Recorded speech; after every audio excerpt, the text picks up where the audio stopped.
John Boy.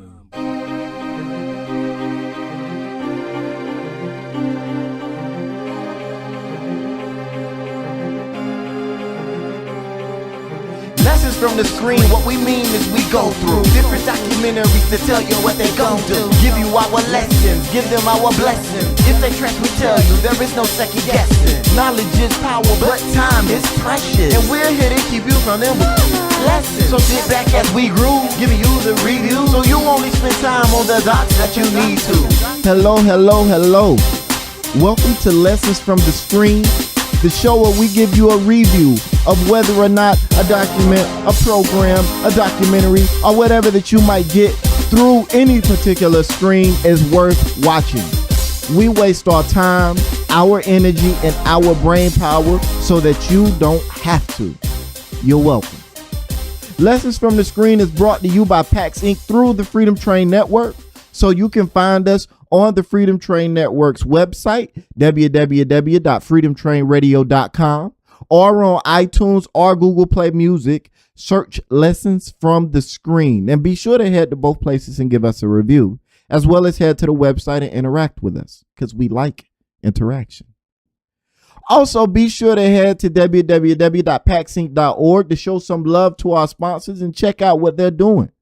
PAX Inc. is a Black activist and advocacy organization focused on developing the Black community through a shift in culture, education, and economics. And as always, Lessons from the Screen has a frame of reference and perspective that is aligned with that of the Black community. So everything that we look at will be looked at with the racial component involved and with some lessons that can be used to improve the community. This show is meant to be a tool.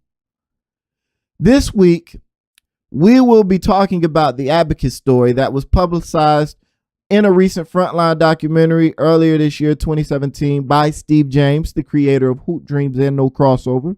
I like both of those, by the way. The documentary is called Abacus, Small Enough to Jail. Small Enough to Jail is the story of a family-owned bank in Chinatown, New York City, New York. It was started in the mid-1980s, and as of this current moment, it's been run by the second generation, the daughters of the man who started the institution. It is one of the primary financial institutions of Chinatown, New York.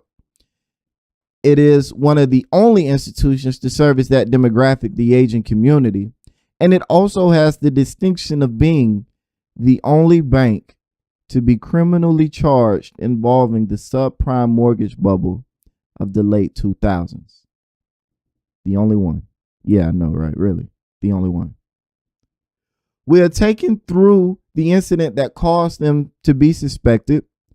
And this is an interesting story in and of itself. To give you a brief overview of it, there was a bad employee or a group of bad employees who had come up with a scam to scam customers that would come in seeking loans. They would charge them extra money, extra interest rate, extra down payment, whatever, and they would pocket that cash. Well, the bank eventually caught on to what they were doing, and they fired the individuals that were responsible and reported the incident to the necessary officials, the necessary reporting agencies. Something that, by the way, they did not have to do technically. They probably could have kept it under the rug and avoided this entire situation, but they chose to report, trying to cover their bases, trying to cover their backsides. Lo and behold, not too long after they reported the incident, they find that they themselves are being investigated, and eventually they find that they themselves are being charged with a crime. We are moved through the trial, the various humiliations they had to undergo, the various bully tactics utilized against them, and the various emotions and other things that they had to experience while going through an endeavor that they really didn't understand why they were being put through it in the first place. We get to see the community's response to the charges, the trial, and the overall situation. We get to watch as it unfolded.